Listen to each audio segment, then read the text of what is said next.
Majority Report with Sam Seder. The destiny of America is always safer in the hands of the people than in the conference rooms of any elite. Sam Seder. They are unanimous in their hate for me, and I welcome their hatred. We must guard against the acquisition of unwarranted influence, whether sought or unsought, by the military-industrial complex. The Majority Report with Sam Seder. And I get the feeling you've been cheated.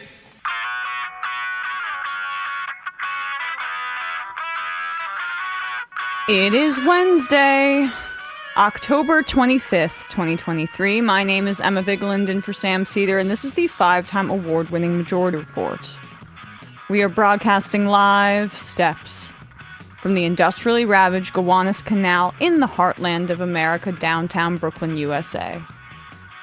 On the program today, Sophia Moccio and Aaron Habrack, nurses at Robert Wood Johnson University Hospital.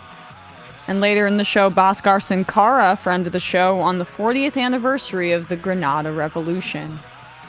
Meanwhile, hospitals in Gaza are running out of fuel, threatening babies in incubators, people on dialysis, and the countless critically wounded. Israel is refusing to allow fuel, saying it could go to Hamas. The UN Secretary General calls for a ceasefire as the death toll in Gaza is up to 6,500 and counting. U.S. military advisors are apparently trying to steer Israel towards a special operation behind the scenes. The New York Times forensic team finds that the Israeli and U.S. governments published evidence that a Hamas rocket hit the Ali Arab hospital was actually likely an Israeli rocket that hit another target. So the evidence was suspect. Again. In Florida, DeSantis' handpicked state university chancellor sends out a memo urging colleges to, quote, deactivate and crack down on pro-Palestine groups. Free speech. Tom Emmer's speakership bid lasted less than 4 hours. After being nominated behind closed doors around noon, he withdrew by 4 p.m. The latest patsy on deck is Mike Johnson of Louisiana. He only got 34 votes yesterday. Better polling news for Biden. Siena College has him up 46 to 37% against Trump head-to-head. Mark Meadows appears to be working with prosecutors in the Jack Smith federal probe. What? Sorry, Mark. And Michael Cohen testified in Trump's $250 million civil fraud trial, and apparently it was very damning. Turns out George Santos' very recent claim to the New York Times that his 5-year-old niece was kidnapped by Chinese communists? You'd be shocked to hear that he made it up. I can't believe he's still lying like this. Anyway. It's compulsive. Water, yeah. Texas sues the Biden administration so they continue using razor wire at the border. You know, important stuff like that. Democracy did. And lastly, Meta sued by more than 36 states over addictive and misleading practices to lure children to their platforms. All this and more on today's Majority Report. And I am obligated to say, contractually, that it is Hump Day, even when Sam is not here. It's one of the hardest fought pieces of our negotiations. You know, we were back and forth. It's always weird when you're not here. Yeah, right. Well, I do take the odd Wednesdays off. You know, that's a part of the carve out, right? It's kind of revolutionary, honestly, to take those Wednesdays off, just because I'm basically thumbing my nose at the long fought contractual, honestly, exploitative things that Sam put in my contract. When I think about breaking down the 5-day work week to the 4-day, me personally, like, we both take Wednesdays off because it's nice to have that broken on occasion. Up. I mean, of course, like extending your weekends. Poor Bradley, good. He's too essential. Yeah, Bradley, you're an essential worker. Everybody clap for Bradley. But I tip as a tip matter of, you know, as a regular scheduled day off, I prefer Wednesday to Monday or Friday. Well, because it is the hump of the week. Exactly, and you can just like ride that hump out and sleep in. Right, and then we sled down on on Thursdays and Fridays. But bearing the lead here, Sam is probably back on Friday. I mean, knock on wood. He is getting the final word on his jury duty situation today. But he has optimism that he won't be out for a long period of time. Still in a holding pattern here. Yeah. Because then I can't take next Wednesday off. And I'll be honest, I'm just looking at a stretch here that does not look fun. No. It's been not fun for a while, not to victimize myself. There are plenty of white women doing that on social media right now as it relates to Israel-Palestine. But this is a very difficult period of covering news. I am heartened, though, by the fact that there are a lot of people beginning to open their eyes up to not just what Israel's doing right now to Gaza and to Palestinians, but it's giving people an opening to look at the broader history that led us to this point, which is one of the modern human rights atrocities, and certainly one of the worst ones that we funded in my lifetime. I think it's an educational moment for the world. It's a shame it comes at such a price of blood, but I think, obviously we hear a lot of like terrorism and things like that, but we're also hearing concepts like settlements, occupation getting defined, I think, in people's minds in a clearer way than has been before. Yes, absolutely. And one of the kind of moments where you're seeing the brick by brick building up of resistance to the war crimes that Israel is committing by every definition of the word, they are committing war crimes, is you're seeing a formal response here by the United Nations Secretary General Antonio Guterres. He spoke yesterday about what is happening in Gaza. And he speaks here about the broader context that we have been trying to emphasize on this program. Israel reacted to this speech with indignation, and they're trying to get this guy fired. Yeah, right. And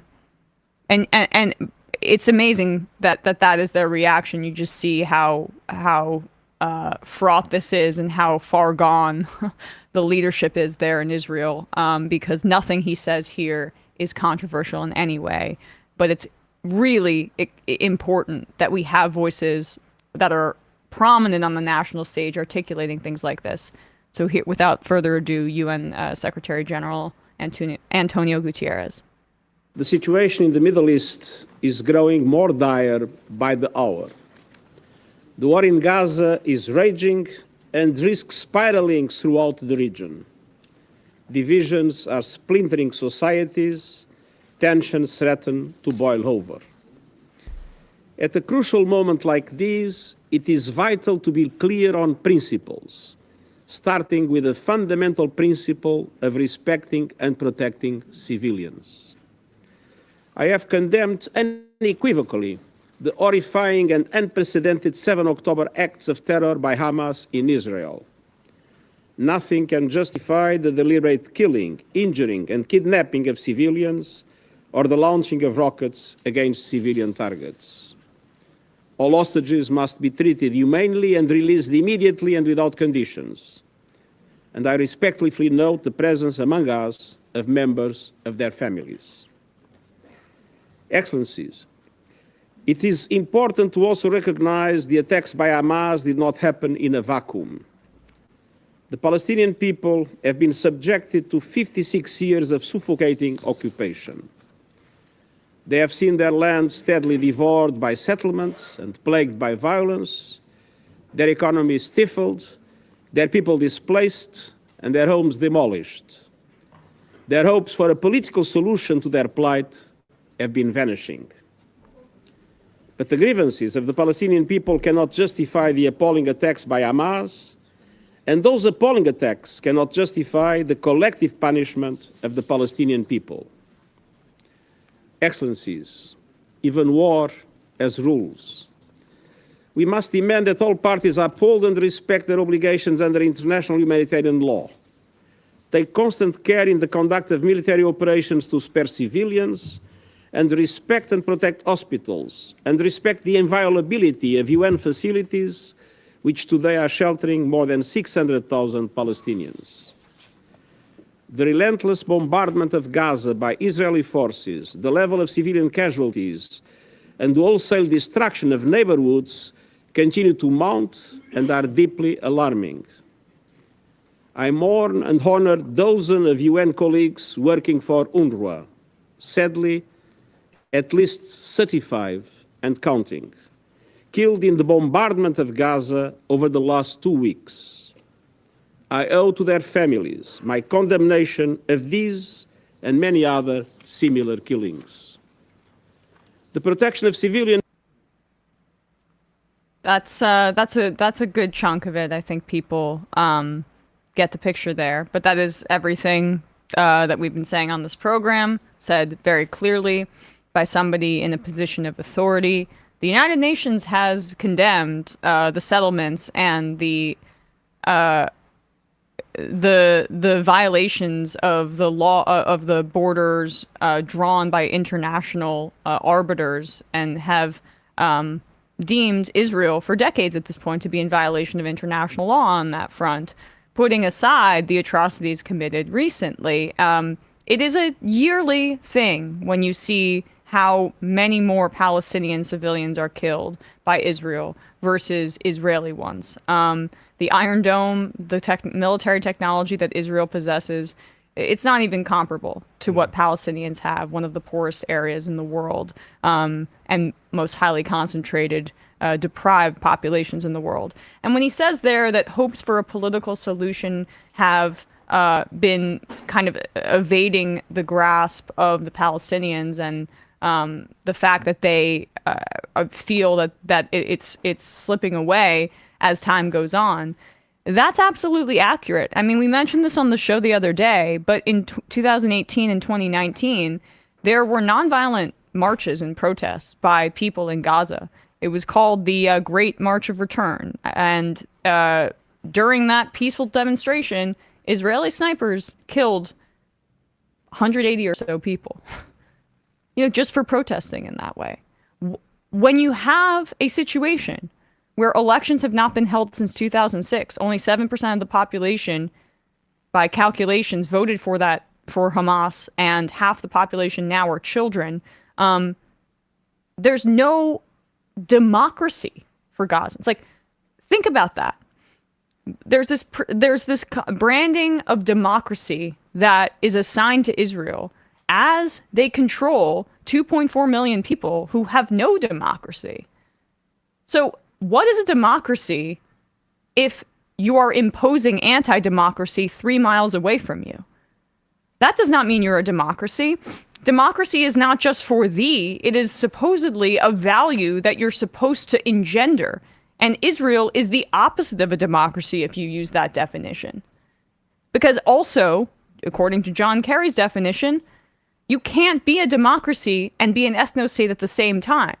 I mean, there are ways that borders and nations can position themselves in like organic ways, right? Where they have a majority of a population and they're still a democracy. But Israel's democracy is based on exclusion and occupation. Israel is a racially gerrymandered ethno-state. And it's interesting that this UN guy is getting so much heat from,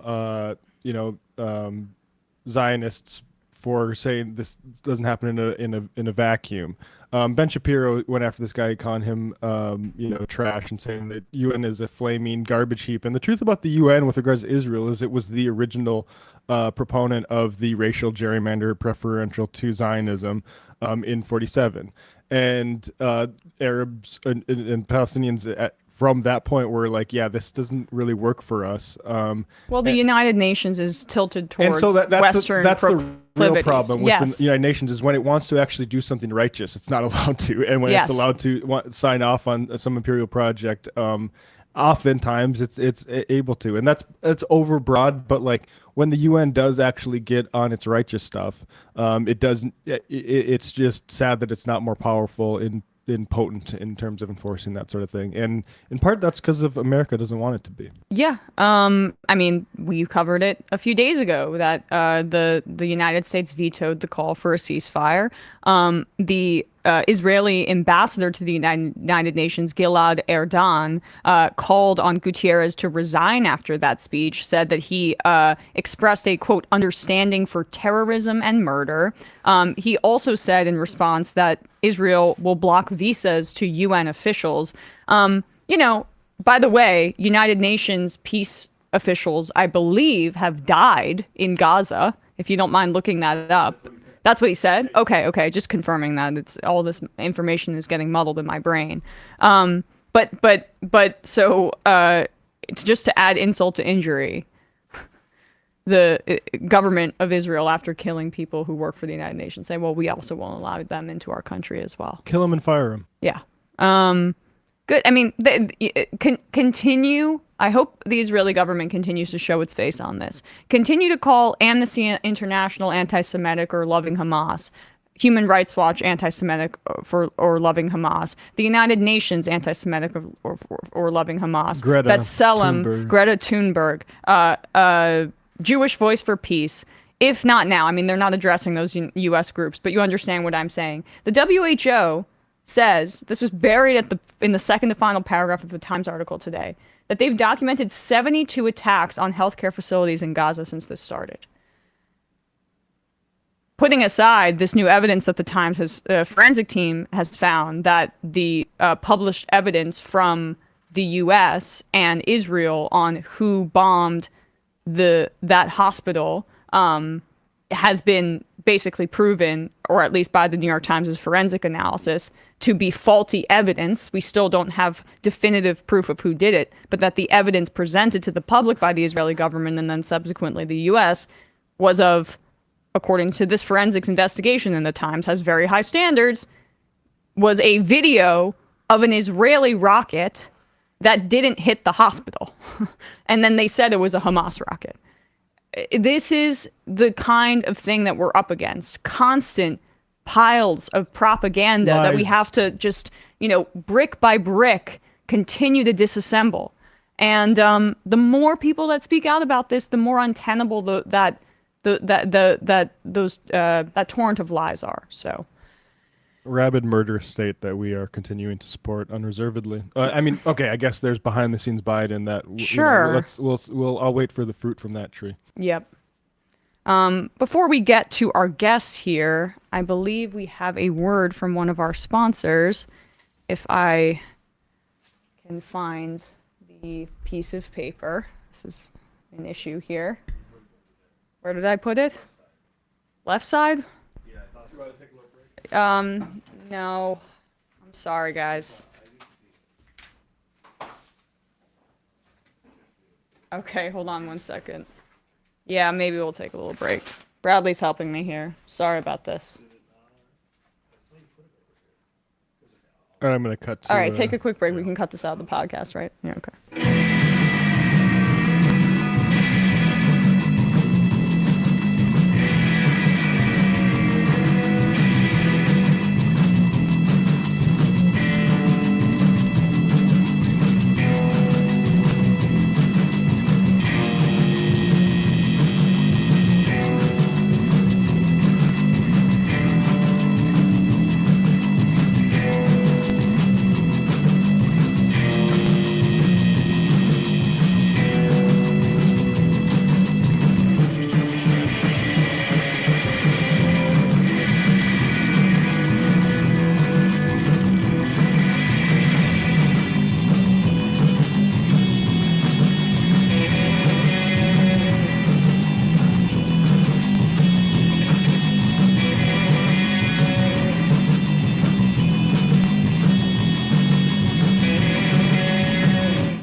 We are back, and we have a word from one of our sponsors, Liquid IV. Liquid IV is a staple in my house. I'm a fan of the fruitier flavors, I gotta say. I like the acai.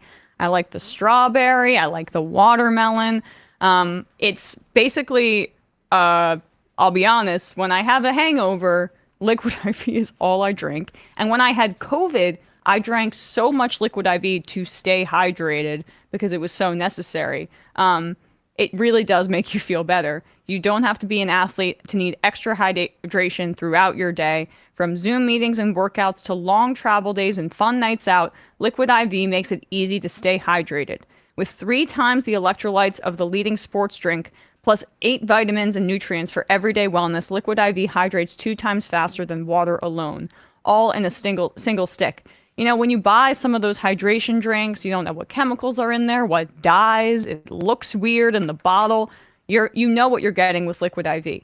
Now with their hydration multiplier, it comes in 3 sugar-free flavors: white peach, green grape, and lemon lime. Ooh, white peach sounds very, very nice to me. Anyway, a proprietary zero sugar hydration solution with no artificial sweeteners. 1 stick of Liquid IV in 16 ounces of water hydrates better than water alone. 3 times the electrolytes of the leading sports drink, has no artificial sweeteners and 0 sugar, and contains 8 vitamins and nutrients for everyday wellness. It's non-GMO and free from gluten, dairy, and soy. It replaces sugar with a proprietary amino acid allulose blend. Allulose is a naturally occurring sweetener with the same sweet taste and texture one can expect from table sugar. It's perfect for daily use before a workout, when you feel run down after a long night out, and on long flights. Yeah, I also will say I've been doing it before my workout, drinking Liquid IV, and it makes me feel better and I have more energy to keep going. Grab your Liquid IV hydration multiplier sugar-free in bulk nationwide at Costco, or you can get 20% off when you go to liquidiv.com and use the code MajorityRep, one word, at checkout.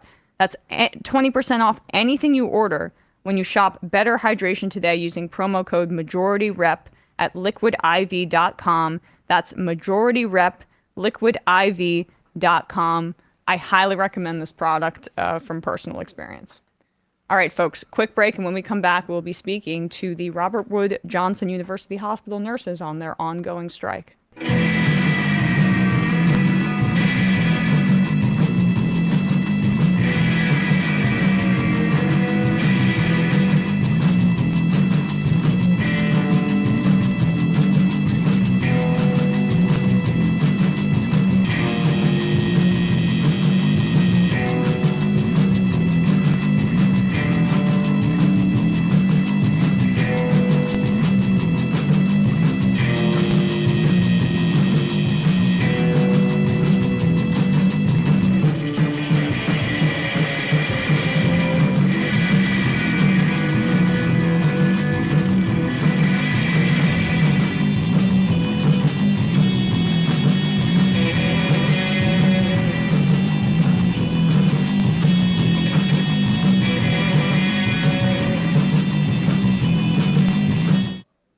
We are back. We are back, joined by Sophia Moccio and Aaron Habrack, nurses at Robert Wood Johnson University Hospital in New Jersey. Thank you guys so much for coming on the show today. Thanks for having us. Yeah, absolutely. I know Matt had you guys on Left Reckoning, and I did not realize how dang long the nurses have been on strike down in New Brunswick at Robert Wood Johnson. So how long have you been on strike at this point? Today is day 83. 83. Wow. Yeah, we've been out since August 4th. Okay. And another thing I didn't realize, and I guess, Sophia, I'll ask you about this. When you started striking, now, it's over 80 days ago, by September 1st, the hospital retaliated against you by revoking your health insurance. Talk a bit about that. So I'm actually fortunate. I'm 24, so I'm still on my parents' insurance, but everyone lost their insurance on September 1st. We all had to either elect to use the USW, United Steelworkers, which is our union's emergency assistance, or to elect to go on COBRA, which for families can be in the thousands and thousands of dollars a month. I cannot believe that that's actually legal, that when you choose to strike, which is your right as workers, that the hospital is able to do that to people. Has there been any kind of movement on that front in terms of looking into the legality of this action by the hospital? So as far as we're aware, like they are within their right to actually take our health insurance away, unfortunately. It's insane. I know.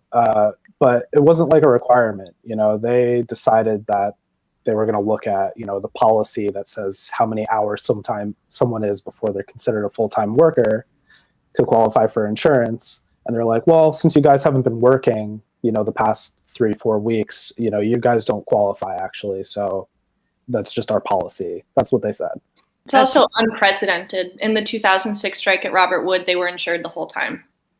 That's truly unbelievable. And I was going to kind of get to that, but I just, after reading the article about you all in Jacobin, that retaliation just really stuck out to me as an especially disgusting thing for any company to do, but for a hospital to do in particular. And the fact that ostensibly the mission of the work that is done there is supposed to be to do no harm and to provide care for people, but not apparently for the workers there. Yeah, it's really unfortunate because, you know, our nurses, some of us have been working at the hospital for decades. You know, we spend years and years taking care of the community and making sure that the community is healthy. And, you know, if we are not able to make the hospital profit for 20 something days, you know, all of a sudden our health just doesn't matter anymore. It's never about like, you know, actually taking care of the nurses. It's about making sure that their bottom line is taken care of. As soon as we can't take care of that bottom line, it's like, you know, screw you guys. Like, you don't deserve healthcare. It really is very despicable. But I guess taking a few steps back to look at this from the big picture, Sophia, I'll ask you, what are the central demands of your strike? What were the conditions that led you all to making this decision for this very long strike that you're currently in the middle of? The number one demand of our strike is for safe staffing in our contract. As it stands, we have safe staffing guidelines proposed by the hospital, but these are unenforceable in their very own contract because they include a caveat that if a nurse on a given unit calls out sick, that the adequate ratio of nurses to patients won't be provided because for whatever reason, nurses aren't allowed to be sick and aren't allowed to use their legally protected sick time. But we are asking for safe staffing ratios, which as evidence-based guideline provides for is that depending on the acuity or how sick a group of patients is, you need a specific number of nurses. And that differs from patient care area to patient care area. For instance, in the average med-surg unit on any Robert Wood medical surgical floor, they will have at least 6 nurses to 1 patient. And I have heard anecdotally that on night shift, sometimes it goes up to 7 or 8. We're asking for there to be 5 patients to 1 nurse so that we can better provide for our patient population, because we're a level 1 trauma center, which there are only 3 of in the state, in the most densely populated state in the nation. And we have really sick patients, and we can't provide adequate care to them with the current ratio that we have of nurses to patients. And Aaron, I mean, what is that like when there is not adequate staffing and you're dealing with in a trauma unit, working in a trauma unit where things are chaotic, ever kind of moving, difficult to predict? Without that kind of redundancy, without that added labor force, it puts an even more undue burden on you all than even staffing shortages in other situations where nurses are working, which is also wrong. But this creates a level of intensity that I think is unique. Yeah, so, you know, me and Sophia, we both work in the medical ICU. So a lot of the patients that we take care of are sedated on ventilators, they're on life support medications. They require really a lot of the time, like minute by minute monitoring and adjustments to their treatment. We're listening for alarms. We're doing different things with and for the patients to help them recover. And, you know, if we're not able to actually stay on top of that consistently, it can actually be a big medical emergency for someone. So in our ICU, we're supposed to have 2 patients for each nurse, but if there aren't enough nurses, some nurses may have 3 patients. And the more patients you add on, there's actually studies that show that there's a higher mortality rate per patient that the nurse is taking care of. The most recent study I saw was conducted in 2021 across like 86 hospitals, and it showed for each extra patient, mortality rates increased by 16%. And it's not just in the ICU. This is actually on med-surg floors. Our emergency room is very difficult because, like Sophia was saying, we're a level 1 trauma center. For anyone who doesn't know what that means, is that if a patient is too sick to be taken care of at a smaller community hospital, they'll actually be transferred to our facility for an escalation of care. So we actually get some of the sickest patients in the state, and we're asking to make sure that we're able to take care of our patients safely, because we care about our patients. We care about doing our jobs well. And, it kind of defeats the purpose of having this designated facility if they can't even provide the service that they're promising with it. And you mentioned that you have safe staffing guidelines on the book, right? But clearly you are unable as a labor force to abide by those guidelines. So, Sophia, I mean, how do you get around because of the way that the hospital is choosing to cut back so much for profit on the labor force? How do you get around the guidelines that are supposed to be that you're supposed to abide by, but the corporate entity above you is choosing to not abide by? Before we were in contract negotiations, we did not have anything in our contract that stipulated that we cannot truly go above a certain number of patients based on what the hospital has in terms of patient census. If they have 800 patients and 100 nurses, as if that was how it worked, if it was just all the patients are the same, all the nurses are the same, it would be 8 nurses to 1, or 8 patients to 1 nurse. Before any contract negotiations occurred, the units would often be understaffed. I worked in the trauma unit for almost 2 years, and before that I worked in the ER. So I've been at various levels of this hospital system and seen that no matter where you go, it is impossible to hold on to staff in a place where every day that you come into work, you are short-staffed and you're not going to be able to provide adequate care to your patients. And you have to make the decision between prioritizing one person's needs over another based on who is going to live or die based on what you get done that day, which is sickening. It is not how anybody wants to do their job, and it's not why anybody became a nurse. Right. You became a nurse, obviously, to care for people, and the company is making that impossible, or, not the company, but the hospital itself. Aaron, I'll turn to you here because there is a political solution at this point. I know that in the New Jersey state government, there has been legislation that would mandate certain staffing levels for nurses at hospitals in the state. I know that in California, there was a law that was passed to kind of protect nurses in that way. And only recently, I think in 2019, according to the Jacobin piece, did California kind of add on to those those staffing laws a way to penalize hospitals if they don't abide by them. New Jersey seemingly is behind the ball here on passing legislation on that front. Have you heard anything from Governor Phil Murphy's office? What are the political solutions here that you're hearing on the ground?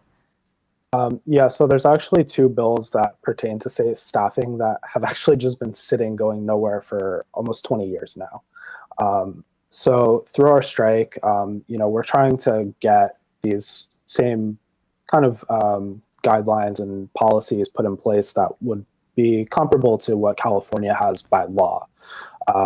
But our bigger goal is that we would like to see this extended out to the state level. So we have been actually trying to call politicians and talk to our state legislators about getting these bills passed. Unfortunately, Governor Murphy has been kind of sitting on the fence, to put it lightly, between our union and the hospital. It's kind of sad because Robert Wood Johnson is the largest private employer in the state. So and beyond that, I mean, most of the population of the state is going to be serviced by Robert Wood Johnson Hospital, you know? So these decisions are being made that really affect like public health for most of New Jersey residents. And they're being made by people who are not elected officials. You know, these are people that climbed a corporate ladder and now they get to decide how healthcare is carried out for millions of people. We really would like to see, you know, these bills pushed through, because even beyond our hospital system, it, you know, I think it's really vital, even nationwide, to have enforceable staffing ratios. You know, when it comes to enforceability with penalties in place, you know, the reason we say enforceable is because the hospital actually has a financial incentive to keep us short-staffed. Yeah. They make more money with the less employees that they have to pay. Like, it's common sense. I mean, we see this across different sectors. We see it in, you know, when you have these consulting companies come in and they say, well, how can you make some more money here for the C-suite? And it's always cutting labor, because that's the easiest thing to do, reducing redundancy, but creating a more like inefficient product. And that's just talking about standard corporations. This is about people's care and lives here. Sophia, I wanted to ask you because, you know, Robert Wood Johnson, I'm from New Jersey. It has a place in the community. People know of Robert Wood Johnson. It's a large institution. Can you talk about kind of that lack of respect from the top down about Robert Wood Johnson's place as a hospital and medical center in the state of New Jersey? Absolutely. I grew up 10 minutes away from Robert Wood. My dad was a Rutgers professor. I went to Rutgers. I lived in New Brunswick before I grew up in the general area in Middlesex County. And the hospital is a huge, all-encompassing facility that has taken over much of the city. New Brunswick is actually nicknamed the healthcare city as a result, because there are two major hospitals in the area, and they have a partnership with not only the medical school at Rutgers, but the nursing school where I went at Rutgers. Mm-hmm. They're all connected. They're all related to one another. It is highly revered as one of the best hospitals you can work at for a long time. And when I was young, all I wanted to do was be a nurse. All I wanted to do was work at Robert Wood. It was the dream. And everyone talked about it like it was the greatest hospital that you could possibly work at. It has fallen from grace for so many people because of the inability to hold on to staff and to provide staff with fair rights in terms of, can I take care of my patient assignment? Can I make sure I'm providing adequate care for the people that I'm supposed to care for? Can I take a break that day? Can I eat lunch that day? There are so many ways in which the facility has changed over the past couple of years, but the most notable one is that people who work there for 30, 40 years have left in droves, especially with COVID, because it has just been obvious that there is no way to prioritize the nurses and the staff when you cut costs at every corner and you make it impossible to do your job to the utmost of your ability with low staffing, no supplies, and no support. Well, Aaron and Sophia, how can people help in the midst of this very long strike that you all are holding firm on? Sure. So we do have social media accounts that we're asking people to follow as RWJ Nurses United on Instagram and Facebook.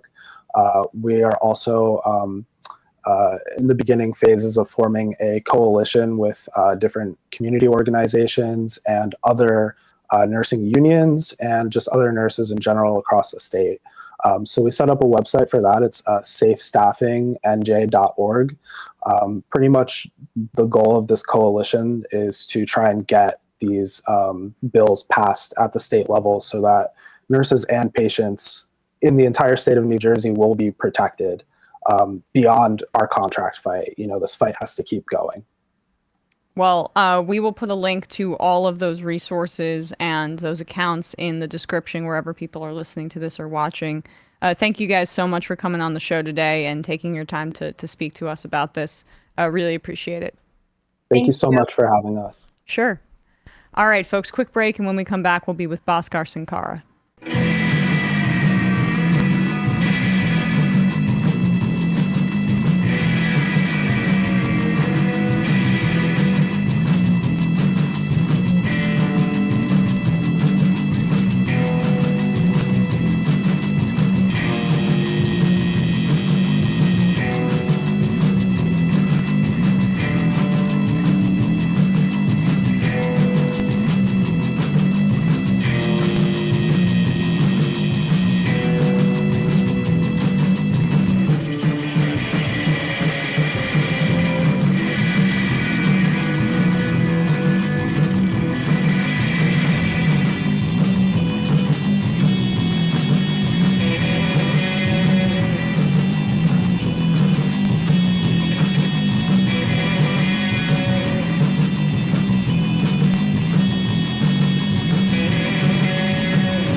We are back, and we are joined now by Bhaskar Sunkara, a friend of the show, president of The Nation magazine, founding editor of Jacobin, who wrote a piece in The Guardian entitled "The U.S. Invaded the Island of Grenada 40 Years Ago. The Legacy of Revolution Lives On."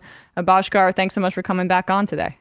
Of course. Emma, I'm going to give you one correction, which is actually Ronald Reagan, when he was getting ready to invade Grenada, pronounced Grenada like Grenada and not Grenada. And Maurice Bishop had a remark that said, I'm so glad for the president's speech, because now generations of Americans will know how to pronounce Grenada, correctly.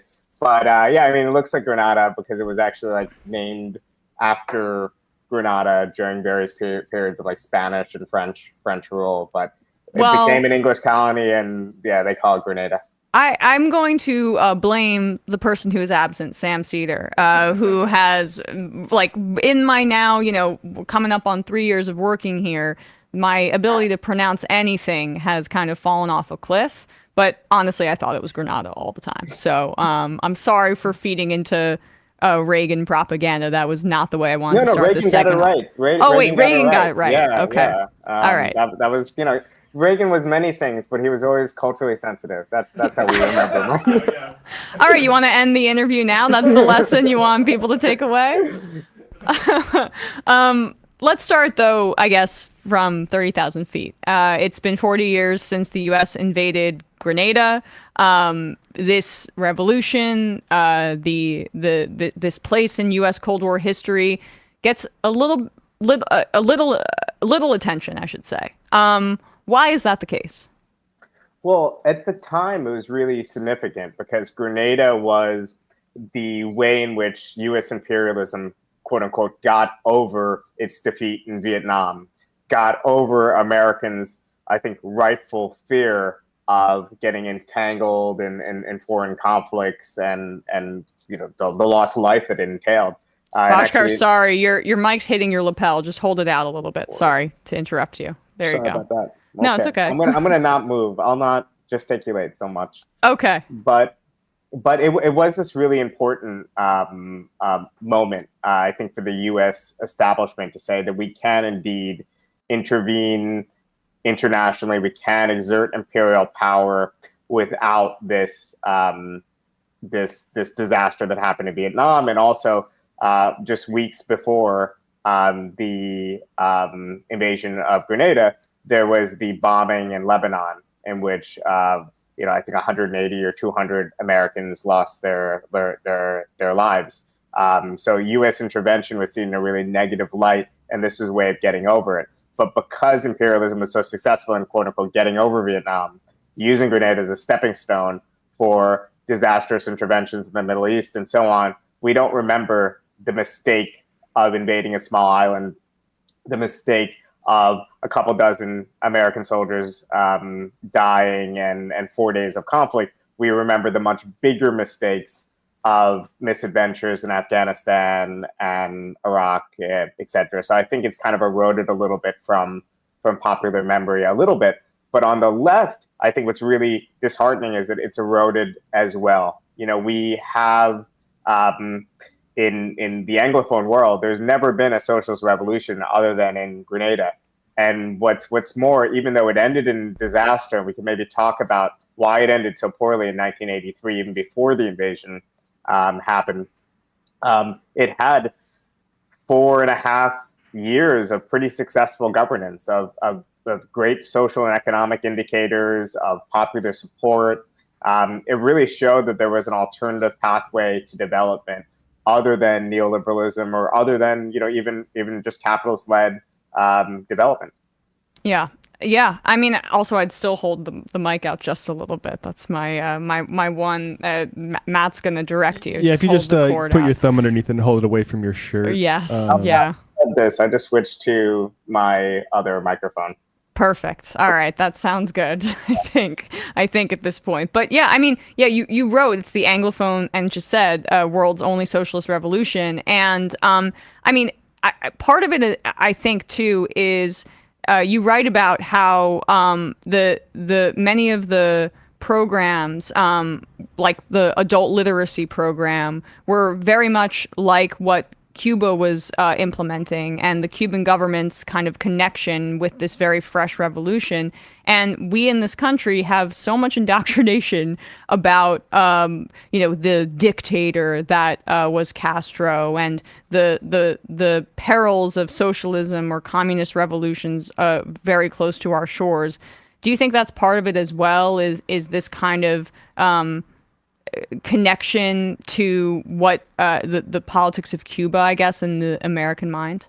Yeah. So for this piece that I was writing, it came out of a longer book project. I've been kind of looking into Grenada for the past 3 years, doing interviews with people, looking through archives and looking through cables that we declassified and things like that. And one thing that I found was a conversation that the U.S. ambassador for that region, he was based in Barbados, but also covered Grenada. A first meeting that he had in March 1979, right after the revolution, with Maurice Bishop and Eunice Whiteman. And he described them in quite laudatory terms at the human level. He's like, oh, these are impressive young men. They're so bold. They just took control of this country. It's a near bankrupt tropical slum. But they're raising expectations and they don't have many resources, and they're going to need to come to us for help. And what he was trying to say to the U.S. is, hey, just wait. Don't overreact. Don't react like we did with Cuba when Castro took over. Just wait for them to come to us for begging for help. And he offered them $5,000.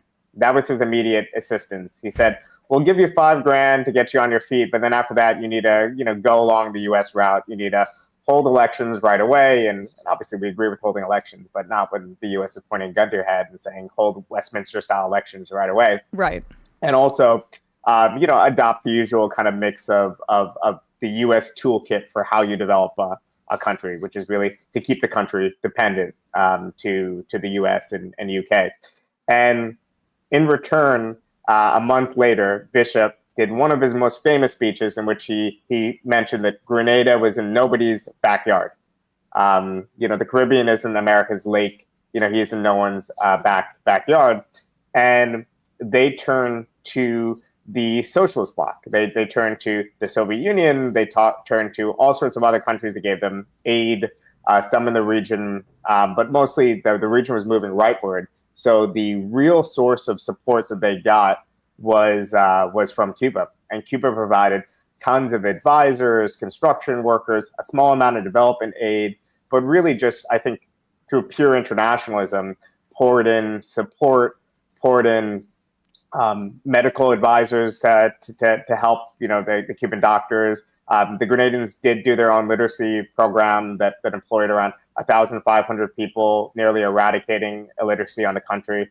Obviously, the Cubans, Spanish. It sounds familiar. Couldn't help with that, but they were inspired by the Cuban example. So it was really selfless internationalism until the end. And obviously, we could have our criticisms of the Cuban model or the way it evolved, but the Cuban role in Grenada and in the Southern Africa, in Angola, fighting apartheid South Africa during this period, which is incredibly laudatory. And you're talking about a not super developed country of 9 million people just punching huge above its weight. And in the same way, Grenada and its leader, Maurice Bishop, was leading a country of 100,000 people, but a country that also punched above its weight in international affairs, advocating for the non-aligned countries, advocating for the less developed world against the prerogatives of large nations and big capital.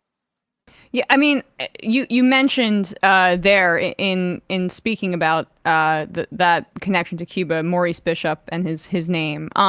Can you explain to the audience who he was, his role in the independence from Britain, and then the revolution that came a few years later, and I guess his importance and his legacy?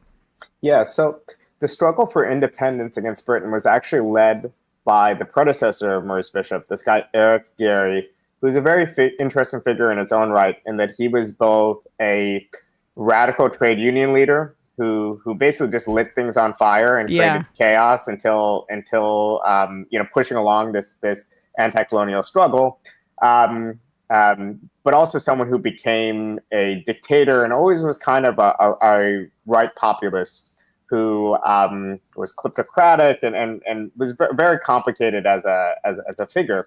He liked UFOs too, is what you wrote, which is fast. He believed in UFOs and things like that. He was obsessed with flying saucers. He thought he had a direct line to God.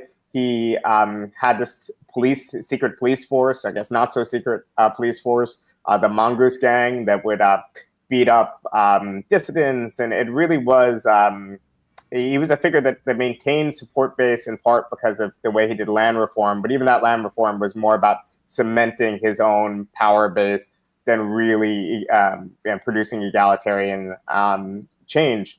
So Bishop was a progressive lawyer. He was a human rights lawyer. He was part of this opposition current to Gary, and he really comes to age after independence. So Bishop is not even 30 years old, or maybe had just turned 30 years old when the country gets independence from Britain. And he forms, or eventually he becomes a leader of the New Jewel movement, which is formed from a bunch of different opposition currents on the island. They're inspired by the Caribbean Black Power movement, which was not really a cultural movement per se, but it was really a radical political egalitarian movement. So in Trinidad, where you have the peak of the Black Power movement in the 1970s, you have them protesting against a Afro-Trinidadian prime minister in Eric Williams and a Afro-Trinidadian majority party, and holding up portraits of Fidel Castro. So it's not a narrow cultural movement. It really has this radical impulse. They're inspired by the Arusha Declaration and what's going on in Tanzania and efforts to build socialism. They're inspired by the writing of C.L.R. James, and they come together and they form this party that eventually is able to take power. And Bishop starts off as just one among a few leaders, the joint leader of the party, but one among a few people making decisions. But it's so clear that he's the most articulate, of them. He's the one who's the best at doing the media. One of the participants of the revolution told me that they knew they weren't platform men, but Bishop, he was a platform man. He could go up and he could rally with people, and he was just known for mixing in this international level statescraft with and this oratory, with being someone who would, even when he was already in power, would just be seated at roadside bars, having a drink with people, asking them how their lives are going, what the revolution could do to them, over a Carib beer. So just by all accounts, just mixing in this incredibly impressive intellectual background with this ease and common charm.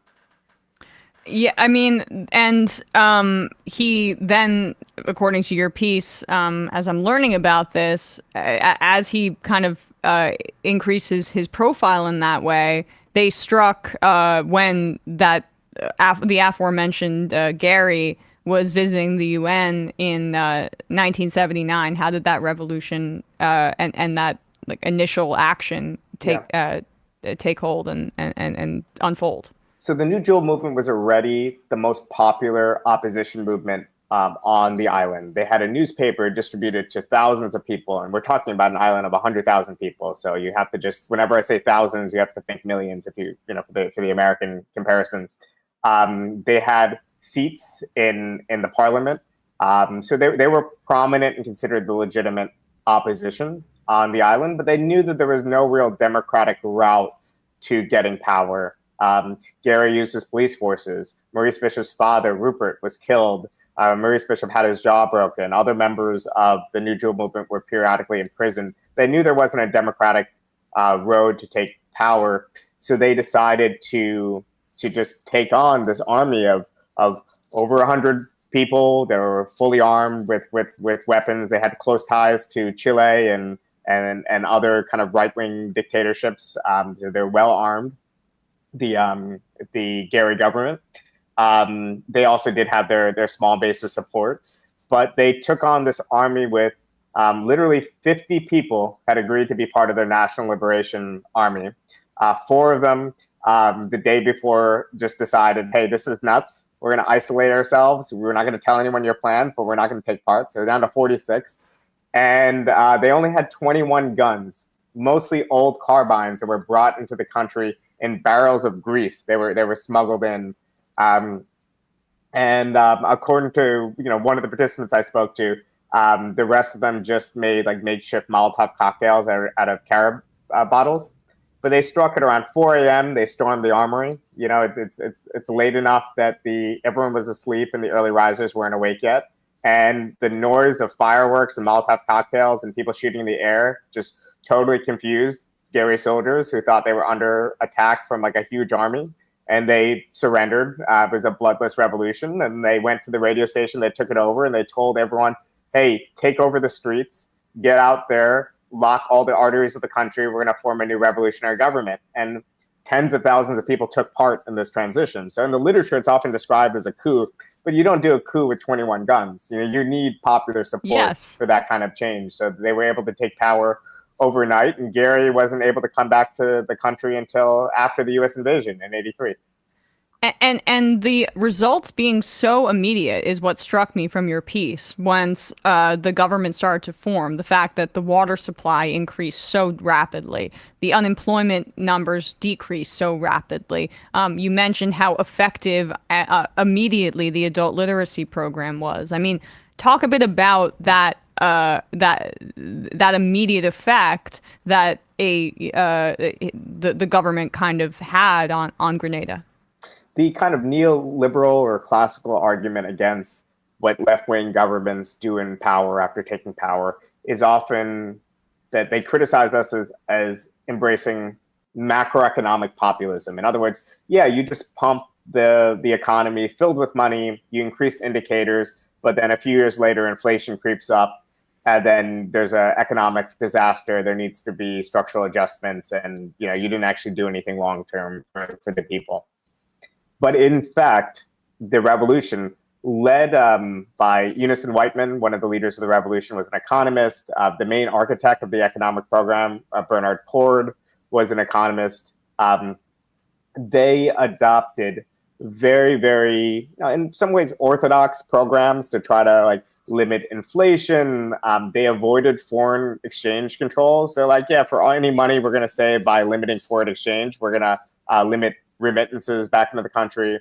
And they really utilized the human capital of the fact that you had thousands of Grenadans who wanted to be part of this revolution, who were willing to give nights and weekends to things like repairing roads in their backyard. They said, we have the equipment, we have the money, but we don't have the people to do this. And they're like, okay, we'll do it.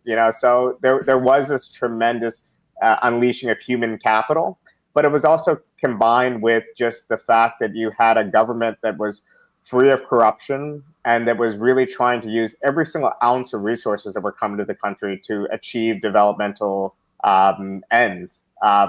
It really shows what a non-corrupt, bureaucratically efficient left-wing government can do in those conditions. And people often say, okay, weren't they getting subsidized by the Soviet Union or Cuba? Didn't that account for the gains?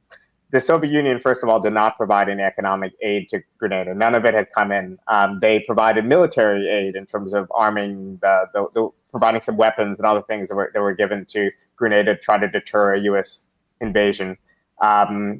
Cuba mostly provided aid in terms of, doctors, so some of the health indicators Cuba deserves credit for, but a lot of the aid they gave was for long-term development projects that happened after the revolution. In fact, the U.S., when they invaded in 1983, not to jump ahead, they invaded and took over an airport that was around 5-6 months away from completion.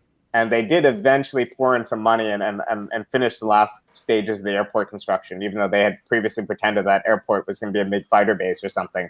And there was some talk about calling it the Ronald Reagan airport, which would have been obviously the most disgraceful thing in the world because it came from the sacrifices of Grenadian revolutionaries and Cuban revolutionaries. Eventually, in 2009, it was named the Maurice Bishop Airport. But yeah, we the already economic have program one is great. Ronald Reagan Airport. We really don't need another one. It's especially in a country where Ronald Reagan was instrumental in overthrowing this election, or this government, as you say. I guess that brings us to Reagan's response in the United States, how they reacted. The tragedy of that. If you don't mind telling us about that. Definitely. So basically, some internal pressure is starting to mount by 1984. So you're 4 years into the revolution. There is some signs that participation in mass organizations and these popular assemblies that the government had created, in which people would get together and make all sorts of decisions, or at least take part in this revolution through these mass democratic organizations, had started to wane. The government was in a bit of a cash crunch, in part because it was pouring 40+% of its GDP into long-term developmental projects, port expansions, and this airport and things like that. And also there's increasing dissent internally. And obviously not all of the dissent was explicitly the product of the CIA. There were some detentions that the government made. There were some clampdowns on press freedoms. There were even things from, you do interviews with people who said that, oh, my mother was supportive of the revolutionist program, but she didn't like how there were so many guns around now, because there was this large popular militia and this People's Revolutionary Army and guns flowing in to try to deter an invasion. And there were some church members who thought that the revolution was too atheistic. And so there was some real dissent, but part of it was a hardcore dissent that undoubtedly got U.S. support. So you have armed terrorism, like a bombing that attempted to destroy the leadership, attempted to kill every single member of the leadership that was up on a stage, and the Cuban ambassador. In the end, they only killed 3 people, 2 of them young schoolgirls, and wounded as many as 100 others. So in this environment, it kind of fed into the worst impulses of the party, where they became more repressive in 1983 and 1982.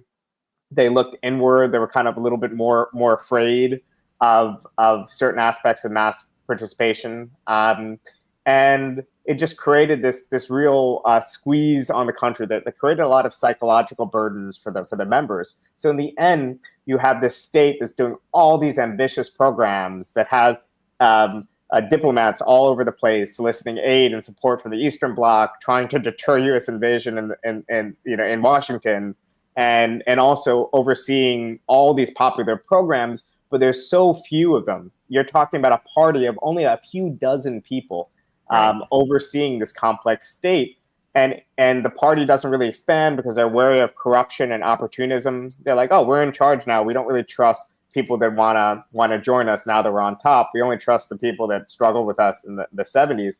And this closed insular party eventually turned on Maurice Bishop.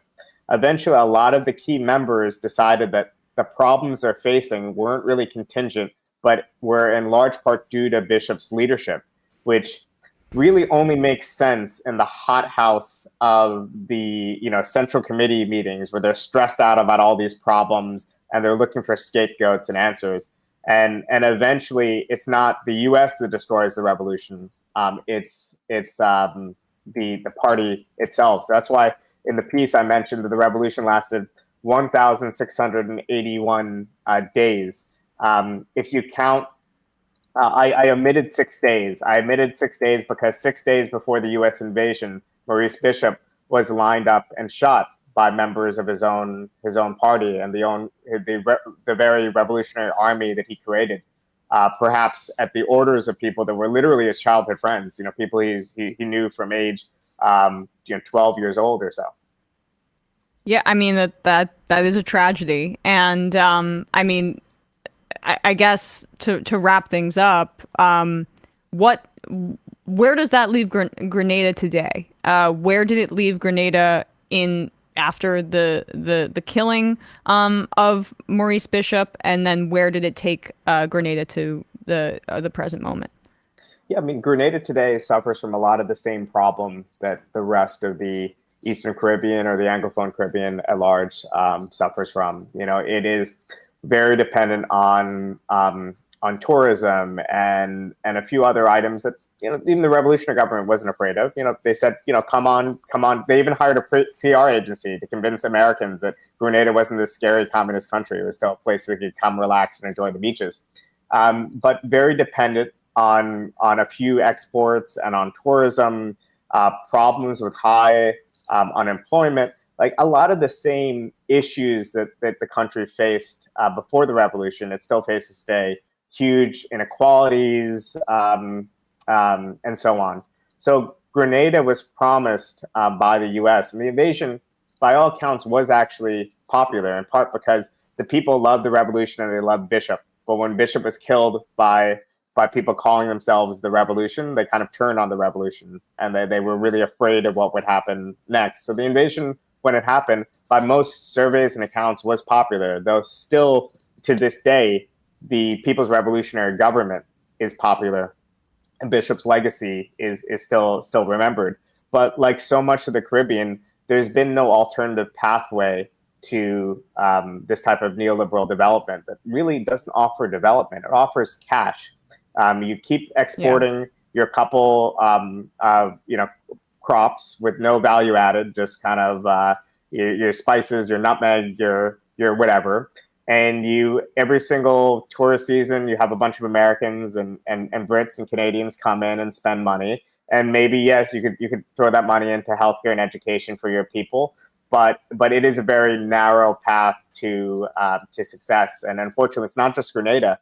We came from a situation where up until 1979, you had a revolutionary government in Jamaica, which obviously our friend Michael Brooks covered on this show and his own podcast. You have a left-wing government in Suriname. You have all this sort of really radical movements in Guyana. The Anglophone Caribbean was considered the dangerous kind of underbelly of the English-speaking world, where socialist currents were there, and ever since this revolution was snuffed out because of sectarianism within the revolution and U.S. invasion, that's been gone. And part of obviously what I hope with this piece and also with the book I'm writing on is to keep alive this legacy, and the hopes that once again we can have someone who can come about and might not be Maurice Bishop, but can do Maurice Bishop-like things and can mobilize hundreds of thousands of people to do the same.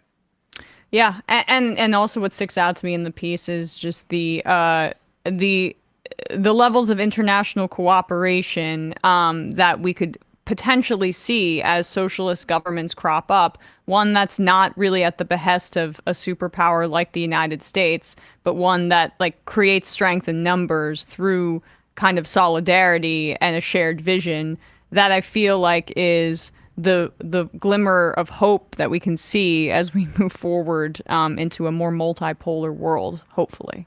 Yeah, we can see it in the pink tide. That's a good multipolar world. Russia invading Ukraine, it's the worst of the multipolar world. Right. But Brazil, Colombia, and Bolivia, getting together and Mexico getting together to fight against the worst of U.S. hegemony behind a real program of development and national liberation. That's what I hope the future will bring. And obviously it's within the power of millions of people around the world and the agency of those people to try to bring that about. Well, thank you so much for your time today, Bhaskar Sunkara. You can read the piece in The Guardian, The U.S. Invaded the Island of Grenada 40 years ago. The legacy of revolution lives on. And then, of course, Grenada, damn it. God. You were on a roll, so I was gonna let that go. God damn it. Anyway, Grenada. I need to say it multiple times in the mirror. Thank you so much for coming on today. Everyone needs to read The Nation all the time, especially now that you are leading it over there. It's a great publication. Really appreciate all your work. Thanks so much. Great. Thanks a lot, Emma. Take care. Yep, you too. Grenada. Well, Grenada is the Spanish one, and it's really difficult. Well, that would be a good excuse if I ever took Spanish in any part of my life. Yeah, I took French like a dumbass. Don't even retain any of that either. I wish I took Spanish.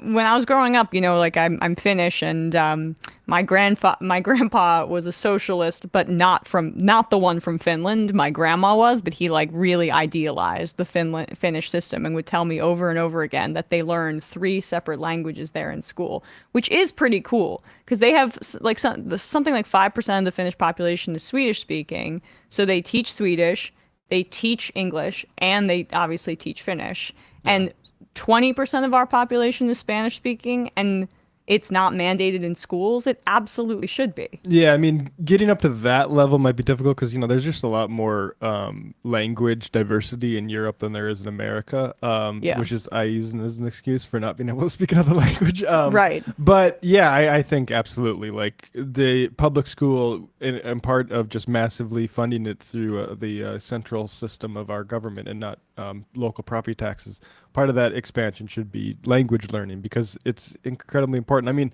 I guess maybe you could say there's technological ways to get around that now, but I don't know. I mean, it's also good for your brain to be able to see to learn a different language and process things in that way. But I feel like my brain's already just past the point of no return. Anyway, Matt, what's happening on Left Reckoning tonight? Yeah, Left Reckoning actually is tonight, Wednesday. Derek Davison is going to join us to talk about if there's going to be a war. Actually, an update on the grocery store communism, because Reason Magazine has come out sort of to attack these municipal grocery stores, and I'm going to have a response to the libertarians, the smartest minds, the market-oriented, really just geniuses. They started an article about, I don't want to, I will spoil it. They started an article about why Erie, Kansas is unable to keep a grocery store in it, which is a town in the middle of nowhere in Kansas with 1,000 people. And halfway through the article, they switched to talking about Chicago so they can talk about crime and taxes because they have no other reason to explain why capitalists might not be interested in putting a grocery store to help people in rural America. Yeah. And we're the ones that are the urban biased folks, I guess. Well, I guess, we didn't buy into the pathology of poor people just not wanting to eat. Have you ever thought about that? And on ESPN, we did a whole breakdown of Week 7 in the NFL, which was a very interesting one. Tomorrow we will be doing our picks against the spread. Tough week for Bradley and myself. So the race to the bottom is heating up, and we still have not picked a punishment. We should do that on Thursday. I also do want to talk about Jim Harbaugh maybe cheating at Michigan, according to an NCAA investigation. Always hated that dude. A college football coach cheating? Yeah, I know. I mean... Please, Emma, you're so too cynical. way too cynical. Those college football coaches who just love to lord over their players and not pay them, stand up, guys. Ostensibly religious college football coach? Dishonest? No. Have a heart attack. Oh, yeah, I forgot that Jim Harbaugh has been to anti-abortion events before. Anyway, the number is 646-257-3920. We will be taking your calls, reading your IMs in the fun half. See you there. You are in for it. All right, folks, 646-257-3920. See you in the fun half. Oh, no. Are you ready?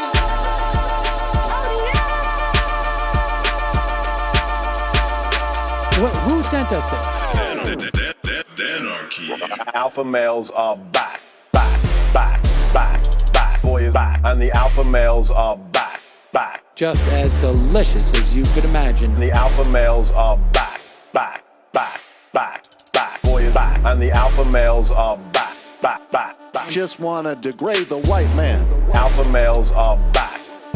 I take all of it in my throat. Alpha males are back.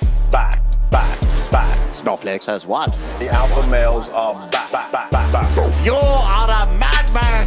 And the alpha males are back.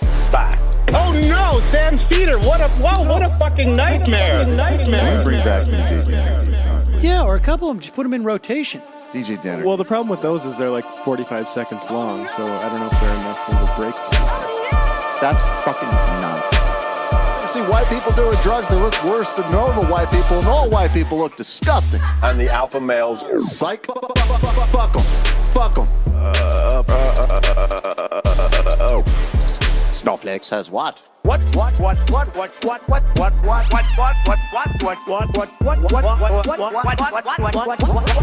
Snowflake says what? A hell of a lot of bank. A hell of a lot of bank.